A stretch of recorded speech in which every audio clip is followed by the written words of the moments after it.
હરે કૃષ્ણ કૃષ્ણ કૃષ્ણ હરે હરે હરે રામ રામ રામ હરે હરે. એક તુંગભદ્રાના તટ ઉપર સુંદર નગર હતું અને આ નગરમાં એક બ્રાહ્મણ હતો, જે બ્રાહ્મણનું નામ હતું આત્મદેવ. અને આત્મદેવ શુદ્ધ બ્રાહ્મણ હતો, ભગવાનને દીધેલું બધું જ એમની પાસે હતું, પણ કોઈ સંતાન નહોતું. અને આ જ આત્મદેવની પત્ની જે પત્ની હતી જેનું નામ હતું ધૂંધલી. અને આ બંનેને એક ચિંતા સતાવતી હતી કે ભગવાને આપેલું બધું છે પણ સંતાન નથી. એટલા માટે આ જે ધૂંધળી હતી, આ તો બ્રાહ્મણ હતો, ભક્ત હતો, પણ એની પત્ની હતી બહુ વિચિત્ર હતી. ધૂંધળી એ સર્વગુણ સંપન્ન હતા, બ્રાહ્મણદેવ આત્મદેવ, પણ એની ઘરવાળી એકદમ ઊંધી હતી, વિરોધી હતી. નામ જ કેવું છે, ધૂંધળી. જેને હરખું દેખાય ને એ ધૂંધળી. કેવી હતી, એના ગુણો કેવા હતા? ઘરની માલકીન, એમ જ સમજો હું જ બોસ છું. બીજું, જ્યાં સુધી બાજુવાળા સાથે ઝઘડો ન કરે, જ્યાં સુધી પાડોશી વાળા ઝઘડો ન કરે, ત્યાં સુધી ઊંઘ ન આવે. અને જે દિવસે ઝઘડો ન કર્યો હોય ને ઊંઘ આવી જાય તો જાગીને કોકને ફોન કરીને બાંધે ને પછી શાંતિથી હુવે. આ ધૂંધલી.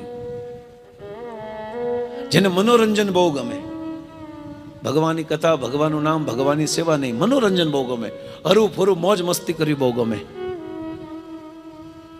એની વાણી કર્કશ વાણી હતી, કડવી વાણી હતી, ન ગમે એવી. અને રાત્રે જેવા પતિ ઘરે આવે ને તો હાથ જોડીને એવી રીતે ઊભી રહે માનો સાક્ષાત સતી અનસૂયા હોય. આનું ઇન્ટ્રોડક્શન આપ્યું છે. આ બનાવટી ભક્તિ કહેવાય છે. કોઈ બનાવટી ભક્તિ ગમે એટલી બતાવે પણ એ આજની તો કાલે એનો ભાંડો ફૂટી જ જાય. તમે ગમે એટલા સમાજમાં નાટક કરું, આવો ભગત છું, આમ ભક્તિ કરું છું, પણ આજે નહીં કાલે એના ભાંડા ફૂટી જ જાય છે. એટલે બનાવટી ભક્તિ બહુ લોંગ ટાઈમ નહીં ચાલે, પણ સાચા ભાવથી, સાચા હૃદયથી જે ભક્તિ કરશે ને એ ભક્તિની લોંગ ટાઈમ ચાલશે. નિર્મલ મન જન સો મોહી પાવા, મોહી કપટ છલ છિદ્ર ન ભાવા. ભગવાન કહે છે મને બધું જ પસંદ છે પણ કપટ પસંદ નથી, કપટ પસંદ નથી. અને પછી આ પંડિતને ચિંતા હતી, બ્રાહ્મણદેવને કે સંતાન નથી એટલા માટે. અને એના ઘરમાં તુલસી પણ ઉજળતા નહોતા, બળી જતા હતા. અને એને ગાય પણ હતી, એ પણ કોઈ સંતાન નહોતી આપતી. એટલે બ્રાહ્મણ બહુ ગુસ્સે થયા, દુઃખી થયા. જો તો ખરા મારા દુર્ભાગ્ય કેવા છે ને, જેના ઘરમાં સંતાન ન હોય ને વ્યક્તિ બહુ દુઃખી હોય છે, એને સમાજ બહુ હેરાન કરે છે. અને એનું મોઢું જોઈ લે તો એમ થાય કે અપશુકન થઈ ગયું, પાણી છાંટે, અભડાઈ ગયા. અત્યારે એવું નહોતું પણ પેલા આવું બહુ હતું. જેનો સંતાન ન હોય એ વ્યક્તિને મોઢું ન જોતા, અને સવારમાં પોરમાં એનું મોઢું જોવા જતું તેમ કહેતા કે આખો દિવસ બગડી ગયો. જેના ઘરમાં સંતાન હોય મા બાપ શ્રાપ જેવા સમાજમાં લાગતા. પણ અમારા ગુરુજનો કહે છે કે જે મા બાપના ઘરે સંતાન ન હોય એને ચિંતા કરવાની જરૂર નથી, એની ઉપર ભગવાનની કૃપા છે. કારણ કે જો સંતાન હોય તો એને મોટા કરવાના, લગ્ન કરાવવાના, ઠેકાણે પાડવાના, આ કેટલો વહીવટ વધે. પણ ભગવાન જેને સંતાન નથી આપતા ને આની પર ભગવાન કૃપા કરે છે કે આ તને સંતાન એટલા માટે નથી આપ્યા કારણ કે મને તું સંતાન તરીકે માન અને તારો ઉદ્ધાર હું કરીશ. અને આપણો છોકરો આપણો ઉદ્ધાર કરે કે નહીં, અત્યાર વાળા તો કરશે જ નહીં, એ 100% છે. અત્યારનું આ 5G વર્ઝન બહુ અઘરા છે. એટલા માટે આપણે આપણી તૈયારીમાં રહેવું. આ તમને લાગે છે દરરોજ આ રીલું જોતા હોય, 100, 200, 500, 1000 રીલું જોતા હોય? એક ભાઈએ રિસર્ચ કર્યું કે દિવસમાં દરરોજ વ્યક્તિ 2500 થી માંડીને 4200 વાર મોબાઈલને ટચ કરે છે. ખાલી 2500 વાર. તમે વિચારો તો ખરા, એની અંદર કેટલા ઓપ્શનો છે. કારણ કે એને સૌથી મોટો વાંકી કારણ કે એ મા બાપનો છે, કારણ કે આપણે એને ક્યારે સત્સંગમાં નથી બેહાડ્યા. એટલા માટે પરિણામ તો ભયંકર આવશે. આત્મદેવ. એટલા માટે આપણો દીકરો જો ભગવાન હોય ને તો આ દીકરો હાંચવે કે ન હાંચે, ભગવાન તરીકેની સેવા કરો જીવનભર.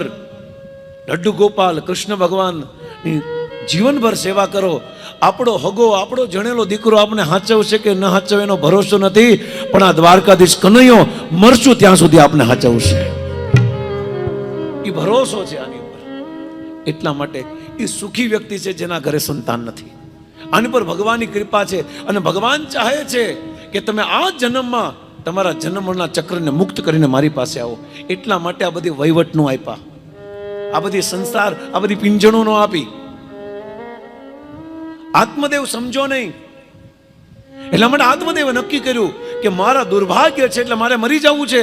આત્મદેવે આત્મહત્યા કરવાનું નક્કી કર્યું અને આત્મહત્યા કરવા જાય અને મેં એક સાધુ મળે અને સાધુને મળતા જોયે છે. પ્રણામ ગુરુજી. સાધુએ જોઈને, કારણ કે સાધુની અંદર એવી દ્રષ્ટિ હોય ને કે સામેવાળા વ્યક્તિનું મોઢું જોઈને ખબર પડી જાય કે એની અંદર શું હાલે છે, તરત ખબર પડી જાય મોઢું. કારણ કે जितना चेहरा बोलता है उतनी जुबान नहीं बोलती.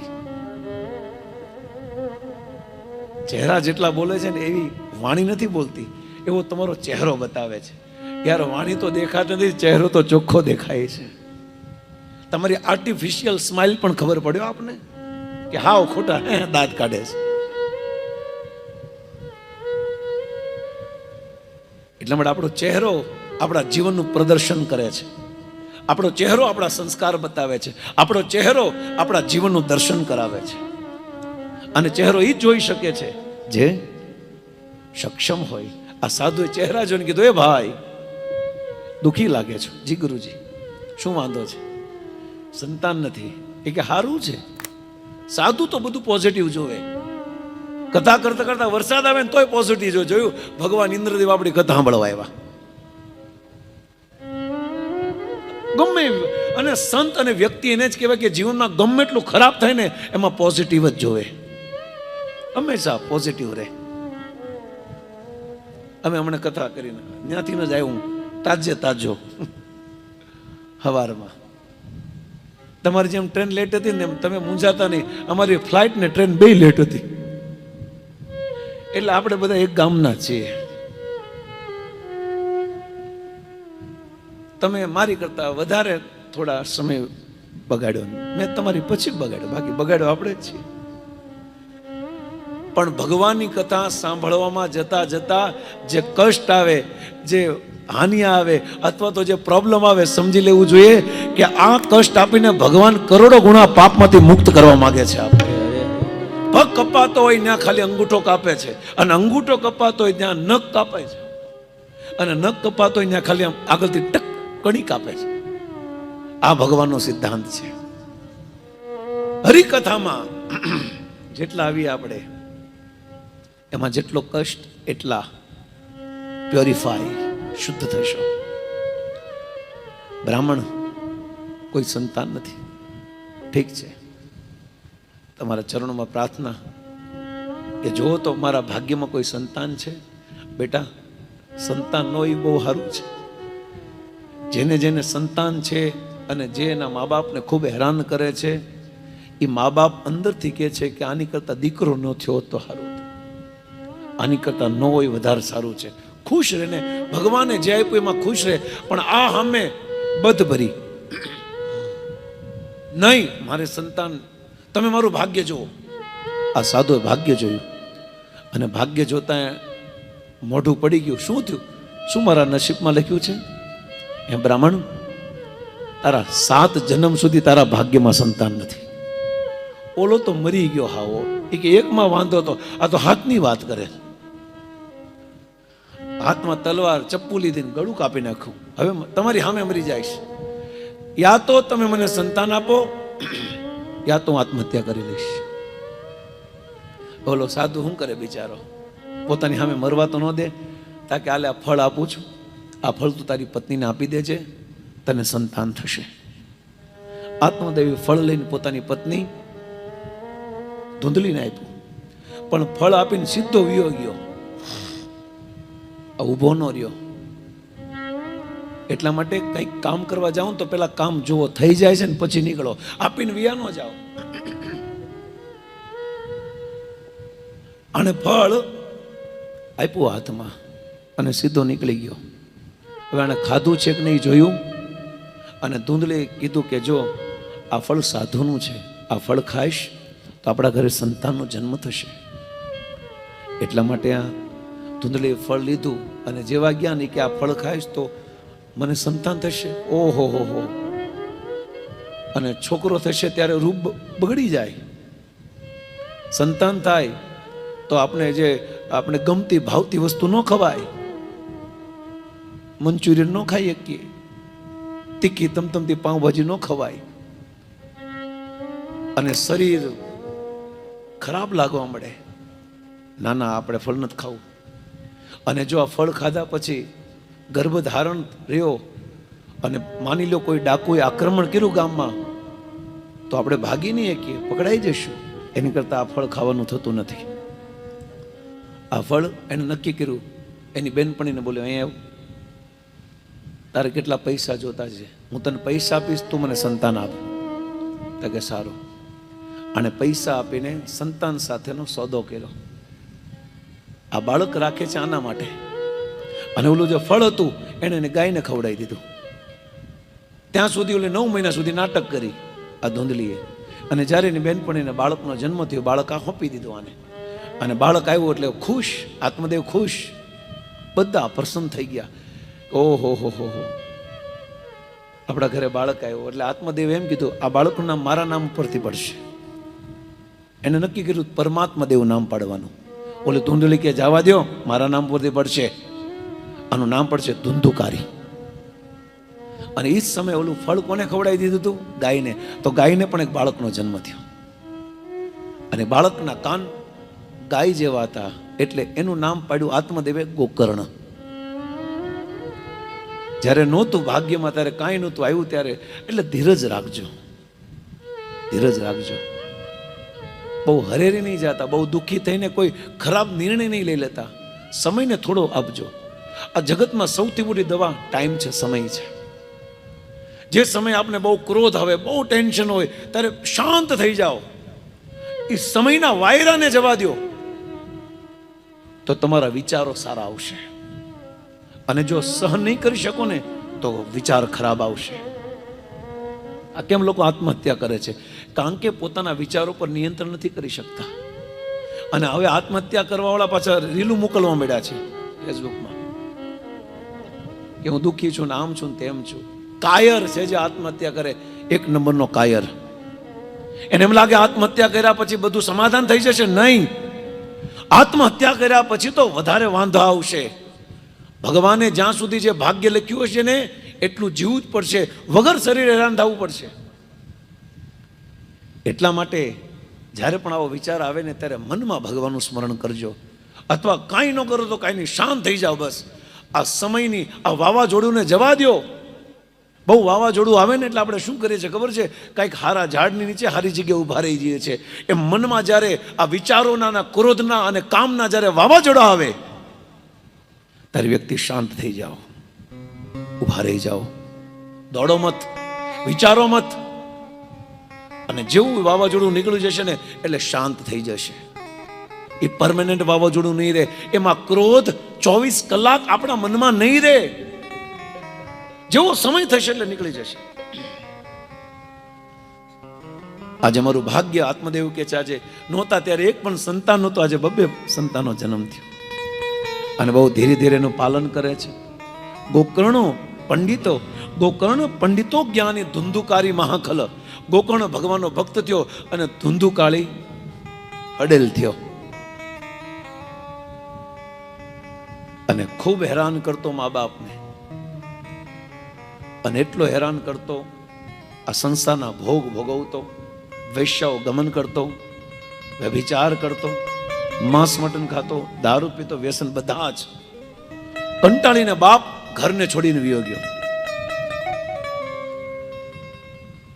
આત્મદેવ ગોકર્ણની સલાહ લીધી કે હું કરું? આ દીકરો તો પાપ ઉપર પાપ કરે છે, મારે એનું ભાગીદાર નથી બનવું. શું કરું બેટા? તો ઘરથી નીકળી જાઓ, બહુ સારું છે.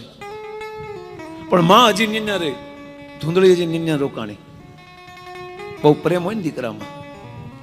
અને પછી માઈ કંટાળીને કૂવામાં પડીને આત્મહત્યા કરી લીધી. અને પછી ધુંધુકારી હવે તો એકલો ફાવે એમ કરી શકે, પોતાના ઘરમાં વેશ્યાને લાવે છે અને વેશ્યા જે આંગળી ચીંધી બધું આપે છે. દરરોજ ચોરી કરે ને ચોરી કરીને જે વસ્તુ લાવે આનાથી બધાને ખુશ કરે. એક દિવસ ધુંધુકારે નક્કી કર્યું કે રાજાના ઘરે ચોરી કરી નાખી એટલે કામ પૂરું થાય. મોટો હાથ મારી લે. એને રાજાના ઘરે મોટો હાથ માર્યો અને આ વેશ્યાઓને ખબર પડી ગઈ, કારણ રાજાના ઘરે ચોરી કરી એટલે નિશ્ચિત રાજાના સિપાહી यहाँ પર આવશે અને આને પકડી જાય છે ને હારોર આપને પકડી જાય છે. એની કરતા આપણે એવું કરીએ કે આ ધુંધુકારીને જ મારી નાખીએ. આ ચારે વેશ્યા ભેગી થઈને ધુંધુકારીના મારવાનો પ્રયાસ કરે છે અને હાથ પગ બાંધી દે છે અને પેલા શું કરે છે, મોઢું ફાડે છે અને મોઢામાં ગરમ ગરમ દેતવા કોલસા નાખે છે, છતાં મરતો નથી. પછી એને દાટી દે છે, દાટા છતાં નથી મરતો. પછી જોર જોરથી પગ ઉપર પાટા મારે છે અને પછી મારી નાખે છે. પછી માંડ અને અમુક અઘરા લોકો માંડ મરે હોય, મરે નહીં. બિચારા હારા માણસો તરત વ્યા જાય. કોરોનામાં હારા બધા વ્યાઈ ગયા, પણ હજી અમુક તો હજી આટા મારે છે. બોલો, જે ગામને હેરાન કરવા જન્મ થયો હોય, કારણ કે આયુષ્ય ફિક્સ છે. અને જ્યારે આવું થયું અને ત્યારે આ વેશ્યા બધું ધન લઈને ભાગી ગઈ અને આ બાજુ ધુંધુકારીના ભાઈ ગોકર્ણને ખબર પડી કે ઓહો, મારા ભાઈનું મૃત્યુ થયું. એટલે જ્યાં પણ હતો એ પવિત્ર નદીમાં શ્રાદ્ધ કર્યું, તર્પણ કર્યું, પિંડદાન કર્યું. અને જેવો પોતાના ઘરે આવ્યો, રાત્રે 12 વાગે અવાજ આવે છે, ભાઈ, એ ભાઈ, ભાઈ મને મુક્ત કર. કોણ? હું તારો ભાઈ ધુંધુકારી. શું થયું ભાઈ? મને મુક્તિ નથી મળી, મને પ્રેત શરીર મળ્યું છે. હું એક જગ્યાએ ટકી શકું એમ નથી. આ પવન જેવો આવશે એટલે ઉડી જાય. હું એક જગ્યાએ ગોળ ગોળ મારે ફરતું રહેવું પડે છે. મને બહુ તરસ લાગે છે. મારી સામે માટલું દેખાય છે અને ગ્લાસ પણ દેખાય છે, પાણી નથી પી શકતો હું. મને ભૂખ લાગી છે, ભોજન સામે છે, પણ મેં મારું શરીર છોડી દીધું છે, ખાઈ નથી શકતો. મને બહુ પીડા થાય છે, બચાવો ભાઈ, બચાવો ભાઈ, બચાવો. એમ કરીને નીકળી જાય છે. અને ત્યારે ગોકર્ણજી, આ બની જ ન શકે. મારા ભાઈ પાછળ તો મેં બધી તર્પણ ક્રિયા કરી, શ્રાદ્ધ કરી, બધી વિધિ કરી, મારા ભાઈને મુક્તિ કેમ ન મળી? આવતીકાલે બીજા દિવસે બધા બ્રાહ્મણોને બોલાવે કે મૃત્યુ થયા પછીની વિધિ કઈ હોય, બધી કરી, બધી સંભળાવી અને બધી જ ગોકર્ણજીએ કરી ચૂક્યા હતા. તો કેમ મુક્તિ ન મળી? ત્યારે એને સૂર્યદેવને આહવાન કર્યું, હે ભાસ્કર, મેં મારા ભાઈ પાછળ બધી જ વિધિ કરી, છતાં એને મુક્તિ કેમ ન મળી? કૃપા કરીને કહો. ત્યારે સૂર્યદેવે કીધું કે મને ખબર છે તે બધી ક્રિયા કરી, પરંતુ તારા ભાઈને એટલા માટે મુક્તિ નથી, કારણ કે એ ક્રિયાથી મુક્તિ નહીં મળે તો. અને ત્યારે સૂર્યદેવ બહુ સરસ વાત કરે છે, શ્રીમદ ભાગવતા મુક્તિ સપ્તાહમ વાચનમ કુરુ. હે ગોકર્ણજી, તારા ભાઈ પાછળ અગર તું 7 દિવસની ભાગવત સપ્તાહ કરીશ, કૃષ્ણ કથા કરીશ, તો તારા આ પ્રેત શરીરમાં જે તારો ભાઈ છે ને મુક્તિ મળશે. અને ત્યારે ગોકર્ણજીએ નક્કી કર્યું, ગામવાળાને બોલાવ્યા અને આખા ગામે કથા શરૂ કરાવી. અને ગોકર્ણજી વક્તા હતા અને ત્યારે ધુંધુકારી જે પ્રેત શરીર હતું ને, એક વાંસમાં પ્રવેશ કર્યો, જેમાં 7 ગાંઠ હતી. એક દિવસ કથા શરૂ કરે, 1 ગાંઠ કપાય, 2 દિવસ 2 ગાંઠ, 3 4 5 6 7 અને 7 દિવસે 7 ગાંઠ કપાઈ ગઈ. અને જે બાંબુ હતું, જે વાંસ હતું, એ તૂટી ગયું અને અંદરથી એક સુંદર શરીર પ્રાપ્ત થયું, જે ધુંધુકાળી પ્રેત શરીર હતું. આ પ્રેત શરીરને લેવા માટે સાક્ષાત વૈકુંઠમાંથી ભગવાનનું વિમાન આવ્યું છે અને એને મુક્તિ મળી.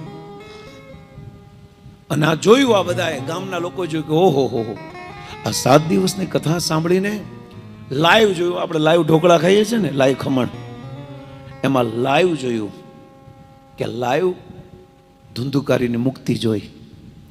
તો ગામવાળાએ પ્રશ્ન ઉઠાવ્યો, અમે કથા સાંભળી, અમને કેમ મુક્તિ ન મળી? જે ધુંધુકારી કથા સાંભળી એ જ અમે સાંભળી, એ તો પ્રેત શરીર વાળો હતો. અમે તો આ શરીર સાથે કથા સાંભળી, તો અમને મુક્તિ કેમ ન મળી? ત્યારે ગોકર્ણજી કહે છે તમે કથા સાંભળી, તમે કથામાં તો બેઠા હતા પણ કથા તમારામાં ન બેઠી. કારણ કે તમે કથામાં બેઠા હતા, શરીર બેઠું હતું પણ તમે કથામાં હતા નહીં, તમારું ધ્યાન બીજે હતું. એમ હું તમે આ 7 દિવસ જો ધ્યાનથી સાંભળશો ને તો જ કથા અંદર બેસશો, નકર કઠણાઈ તો બેહવાની જ છે પાછી. આ કથા જેના જીવનમાં બેસશે એને કઠણાઈ નહીં બેહે. એટલે કથામાં બેસવું અને કથાએ આપણામાં બેસે એવો પ્રયાસ કરવો. અને ત્યારે ગામના લોકો માટે બીજી વાર કથા સંભળાવી અને બધા લોકોએ ધ્યાનથી કથા સાંભળી. અને જેવા 7 દિવસ પૂરા થયા હતા તો ઉપરથી વિમાનો, આખો આકાશ વિમાનથી ભરાઈ ગયું. અભિમાન જેના નીકળી જાય ને એની પાસે જ વિમાન આવે. અભિમાન જેની અંદર એને વિમાન આવે, એની પાસે વિમાન, એની આગળ ઉઘરાણી વાળા આવે. આ તો જે અભિમાન શૂન્ય થઈ ગયો હોય એના માટે વૈકુંઠથી વિમાન આવે. અને આ બધા માટે આકાશમાં વિમાન. અને જેવા 7 દિવસ પૂરા થયા તો આખા ગામના બધા જ લોકો એક સાથે ભગવાનના ધામમાં પ્રવેશ કરે છે. બોલો દ્વારિકાધીશ જય.